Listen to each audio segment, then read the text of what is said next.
Have you ever been embarrassed or felt left out or disappointed because you didn't know how to swim? These are common feelings for the half of adults who don't know how to swim, especially when you're out on vacation wanting to enjoy all that time with the fun water activities. But vacations can be the best time to learn how to have confidence in swimming, especially if you know the right physical and mental skills necessary to develop this life skill. Today, I will explain to you the 3 rules that no one tells you about in adult beginning swimming lessons. They are essential to your success in learning to swim with confidence, ease, and joy.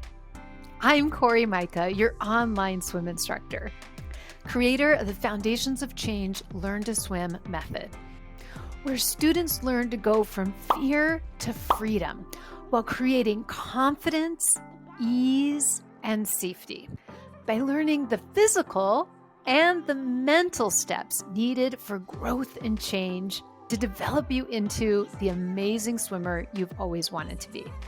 Let's dive in. Rule number 1, it's not about front crawl or treading water or being strong. It's about your ability to come to calm. No matter how good of a swimmer you are, you're never going to outswim a shark or even the tiniest of fish. It's not about being a strong swimmer because using strength always ultimately is tiring.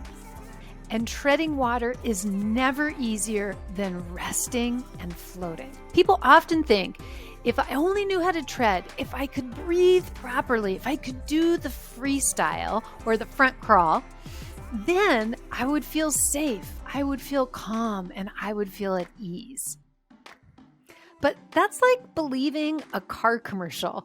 You know, the ones where they have the image of the fast, sleek car and that has all the girls, that's really kind of telling you, if you buy this car, then you're going to have this fast, sleek life, right? That's how it works. The truth is, you have to start with what you really want. In the case of swimming, if what you really want is to feel safe and confident and at ease, then this is where we need to start. Which brings us to point number 2, which is safety first. Well, of course, you might be thinking, of course, safety first. Frankly, this rule, safety first, kind of drives me nuts when I see it on a public health messaging. It very much reminds me of my mother. You know, I'm going out into the world and she says, be careful. But what are we being careful of? What am I supposed to do? What are the safety things that I'm looking out for? Just being told safety first isn't quite enough. So what exactly does it mean to have safety first when you're a non-swimmer? For many, this means staying away. And that is a strategy. If you never get in the water, you're never going to drown. This is true. But what if you want to participate? Safety first is about listening to your fear. So my mom's saying, be careful. As much as we hate to admit it, our elders, they know things that maybe we don't know with their experience. So is there something specific to be watching out for?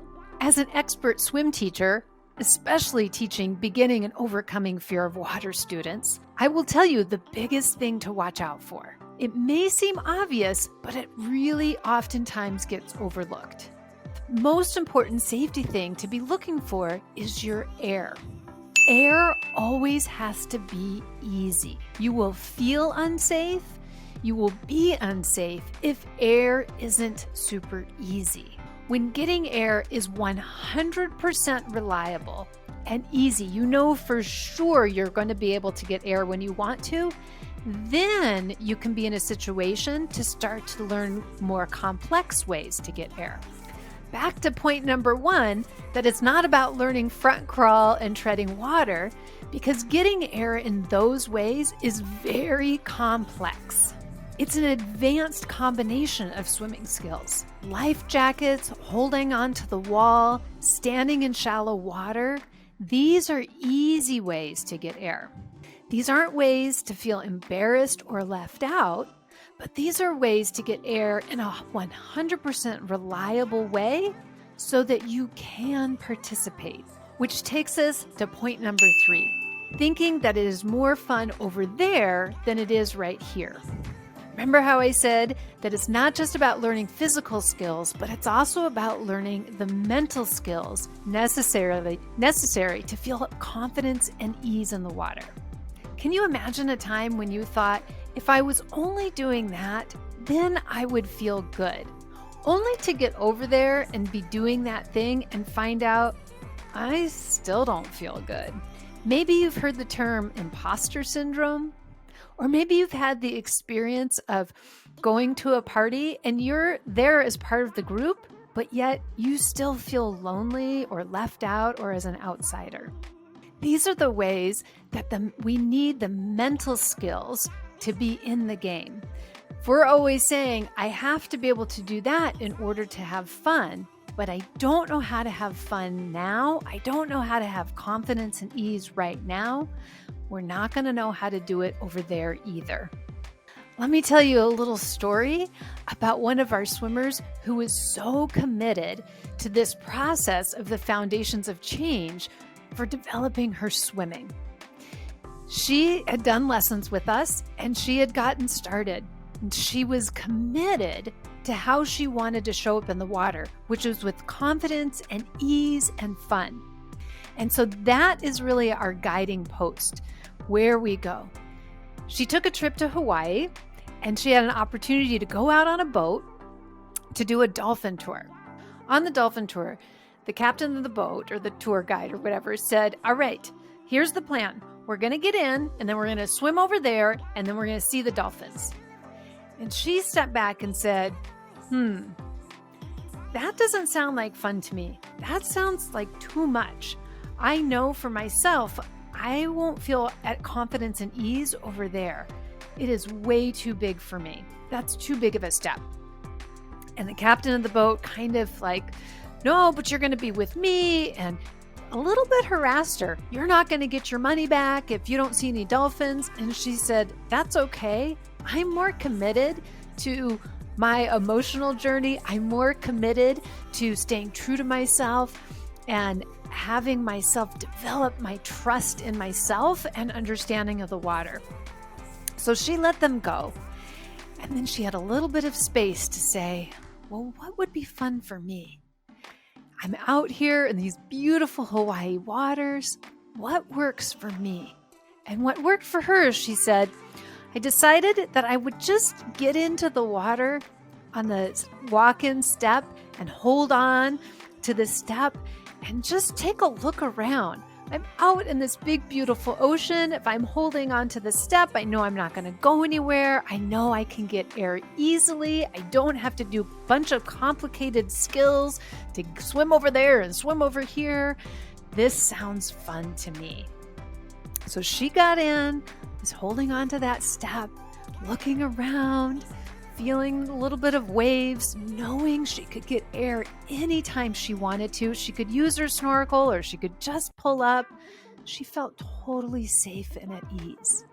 And who came over to her? But the dolphins. They came right over to her because they could feel that. They just wanted to go and see her. So she got to have this amazing experience in the water and build her trust and confidence in herself. This all came from her practicing the steps in the foundation of change. There's 3 steps. They're very simple. Get ready, get set, and go. If you want to make a change in your swimming journey, it's not all about the go. It's not all about the physical steps. It's about taking care of your mind where you are right now, knowing how you want your journey to go, and then making the right step forward. Congratulations, because you are taking one of those steps right now to really start to understand, wait a second, this learn to swim journey as an adult is a little bit different than how they do it for kids, because I do have this adult brain that thinks about things in a different way than kids who just haphazardly go out there. You are making the right steps. Own this one. Feel really good about it. Now get set. Where do you want your future to go? Where do you want to go with your swimming? And then take a step. And here is a really easy step for you to take. Down in the show notes, I have a link to a free introductory course where you can start to see, how this Learn to Swim journey can be simple and easy for me. Come on over, and you want to do it right now while you're fresh, right? You're in this action phase, in this belief phase that, maybe learning to swim for me could really come true. I just need a new way to do it. We're delighted to have you. And don't forget to subscribe to the channel so you can get some more free tips here as well. Thanks. Can't wait to see you at the pool.